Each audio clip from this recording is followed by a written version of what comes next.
اعوذ باللہ من الشیطان الرجیم بسم اللہ الرحمن الرحیم الشیطان یعدکم الفقر ویأمرکم بالفحشاء واللہ یعدکم مغفرۃ منہ وفضلا واللہ واسع علیم۔ شیطان تمہیں فقیری سے دھمکاتا ہے اور بے حیائی کا حکم دیتا ہے، اور اللہ تعالیٰ تم سے اپنی بخشش اور فضل کا وعدہ کرتا ہے۔ اللہ تعالیٰ وسعت والا اور علم والا ہے۔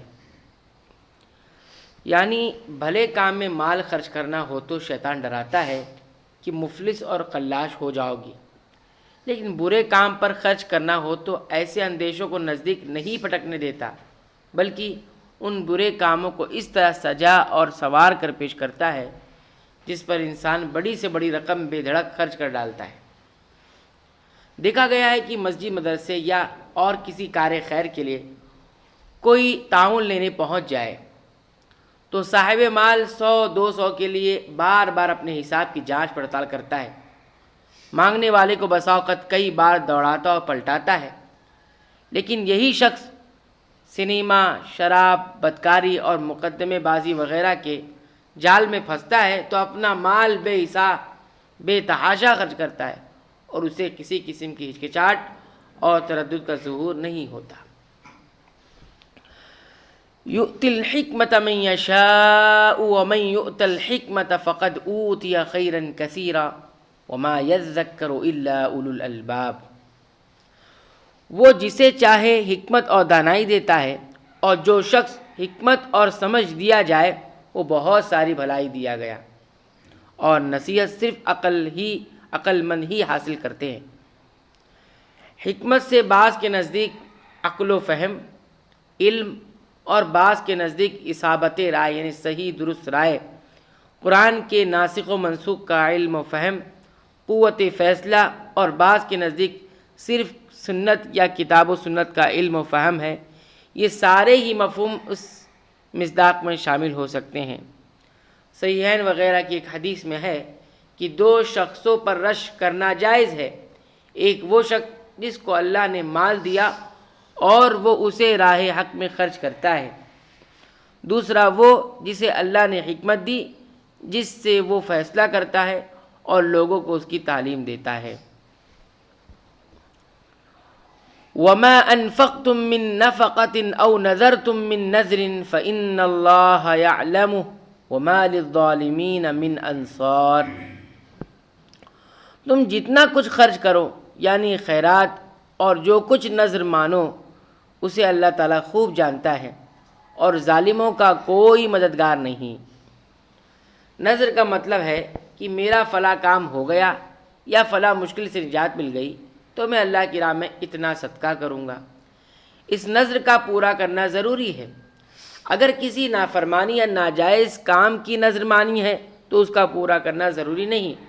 نذر بھی نماز روزے کی طرح عبادت ہے، اس لیے اللہ کے سوا کسی اور کے نام کی نذر ماننا اس کی عبادت کرنا شرک ہے، جیسا کہ آج کل مشہور قبروں پر نذر و نیاز کا یہ سلسلہ عام ہے۔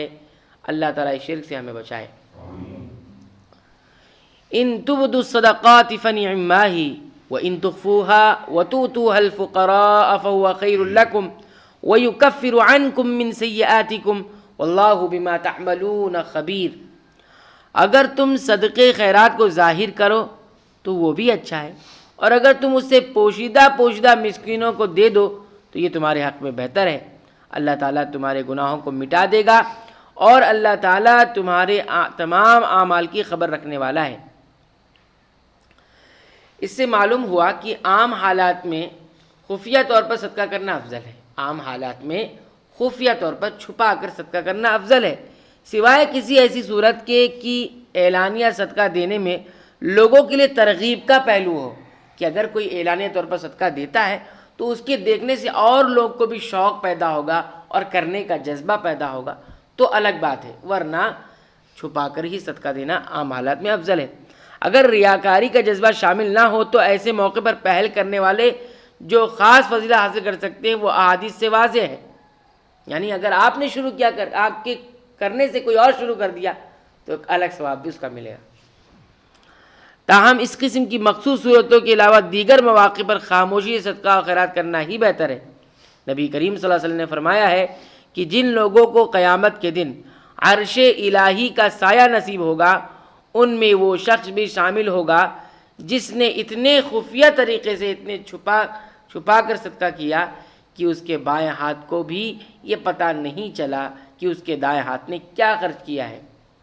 صدقے میں اخفاء کی افضلیت کو، یعنی چھپا کر دینے کی افضلیت کو بعض علماء نے صرف نفلی صدقات تک محدود رکھا ہے اور زکوٰۃ کی ادائیگی میں اظہار کو بہتر سمجھا ہے، یعنی زکوٰۃ دی جائے تو ظاہر کر کے دی جائے، اعلانیہ طور پہ دی جائے۔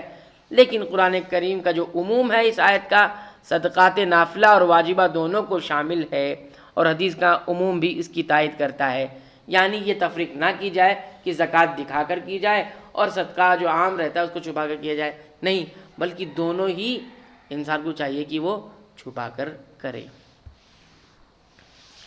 لیس علیک ھداھم ولکن اللہ یہدی من یشاء وما تنفقوا من خیر فلانفسکم وما تنفقون الا ابتغاء وجہ اللہ وما تنفقوا من خیر یوفى الیکم وانتم لا تظلمون۔ انہیں ہدایت پر کھڑا کرنا تیرے ذمے نہیں، بلکہ ہدایت اللہ تعالیٰ دیتا ہے جسے چاہتا ہے، اور تم جو بھی بھلی چیز اللہ کی راہ میں دو گے اس کا فائدہ خود پاؤ گے۔ تمہیں صرف اللہ کی رضامندی کی طلب کے لیے ہی خرچ کرنا چاہیے۔ تم جو کچھ مال خرچ کرو گے اس کا پورا پورا بدلہ تمہیں دیا جائے گا اور تمہارا حق نہ مارا جائے گا۔ تفسیری روایت میں اس کا شان نزول یہ بیان کیا گیا ہے کہ مسلمان اپنے مشرک رشتہ داروں کی مدد کرنا جائز نہیں سمجھتے تھے۔ مسلمان اپنے مشرک رشتہ داروں کی مدد کرنا جائز نہیں سمجھتے تھے اور وہ چاہتے تھے کہ وہ مسلمان ہو جائیں۔ اللہ تعالیٰ نے فرمایا کہ ہدایت کے راستے پر لگا دینا یہ صرف اللہ کے اختیار میں ہے۔ دوسری بات یہ ارشاد فرمائی کہ تم جو بھی اللہ کی راہ میں خرچ کرو گے اس کا پورا اجر ملے گا، جس سے یہ معلوم ہوا کہ غیر مسلم رشتہ دار کے ساتھ بھی صلہ رحمی کرنا باعث اجر ہے۔ تاہم زکوٰۃ صرف مسلمان کا حق ہے، کسی غیر مسلم کو نہیں دی جا سکتی۔ ویسے ہی کوئی اگر مسلمان ہو گیا، گھر والے ابھی اسلام پر نہیں ہیں، پھر بھی صلہ رحمی کے نائے سے، کیونکہ وہ خونی رشتہ ہے تو صلہ رحمی کرے گا اگر کوئی تو اللہ تعالیٰ اس کا بھی اجر دے گا، اس کا بھی، یعنی اس کی کسی مصیبت میں، کسی ضرورت میں کام آ گیا۔ محبت لگاؤ دلی نہیں بلکہ ایک صلہ رحمی جو اس کا خونی رشتہ ہے، اس حساب سے اگر وہ اس کے ساتھ تعاون کرتا ہے تو اس کا اجر بھی اسے ملے گا۔ ہاں، زکوٰۃ کے بارے میں یہ ہے کہ زکوٰۃ آپ کس کو دیں گے؟ زکوٰۃ آپ مسلمان کو ہی دیں گے، وہاں غیر مسلم کو اس کا حق نہیں دیا جائے گا۔